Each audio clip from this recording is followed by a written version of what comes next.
Hello and welcome to our journey. I'm here today to try and answer the question, how on earth did I get here? How did this situation come about? Now, we are the happy hippies, but we haven't always been like this. We haven't always lived this lifestyle. So I wanted to give you a little bit of a background story of where I've come from. I lived in Surrey for most of my adult life, just outside Guildford, in a small normal house with a normal job, wife and 2 kids. And then in the summer of 2018, my wife Tina grew very, very ill very quickly, and within 100 days she'd passed away. And it turned my life upside down, turned the world upside down. The whole family were obviously devastated by this, but it left me with this sort of dilemma. I'm still alive, I'm not dead yet, and I've got a certain amount of lifetime left. I don't know how long it is, and I don't really know what to do with it.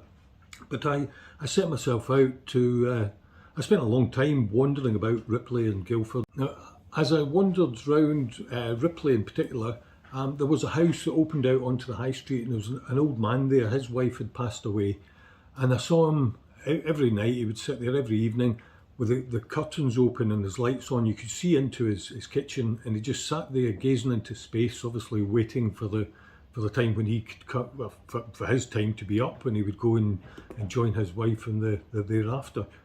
And I thought, I didn't really want to do that. I wanted to do something remarkable with the bit of life that I had. So as I say, I wandered about Guildford for a long time, thinking, plotting. I've always been a little bit abstract, and I wanted to be more like that and to sort of live a bit of an adventure. So I drew a line, and I had a conversation. My eldest son, Reese, had already flown the nest. Aidan was living with me, and I sat him down one day and I showed him a little diagram. And I said, we've all got this line, and on one end of the line, you've got comfort and freedom. No, you haven't. You've got comfort and security. And on the other end of the line, you have freedom. And we've all got it. We've all got this line, and we decide where along that line we're going to go. And I sat Aidan down and I said, I've chosen to go completely to the freedom end, and I'm selling the house. So at the end of, it was late 2019, put the house on the market, and it sold quite quickly. And I bought a van and decided I would have travel as a lifestyle just before a global pandemic and the lockdown that followed.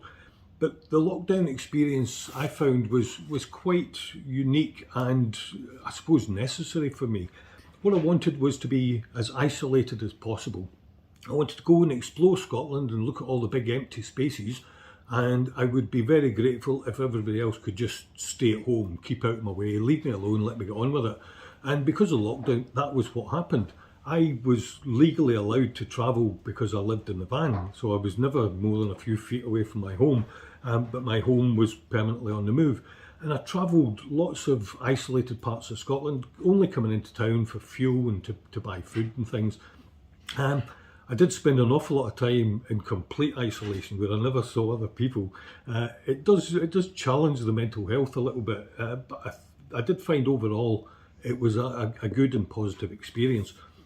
Like I say, I clocked up a lot of miles, and I spent nights in some bizarre places. It was a kind of stealth van, so whether I was sleeping in the middle of a town centre or in the middle of a forest or the top of a mountain, didn't really look that obvious. I could tuck myself away, and that worked pretty well. And I enjoyed the lockdown experience, but there was a lot of isolation.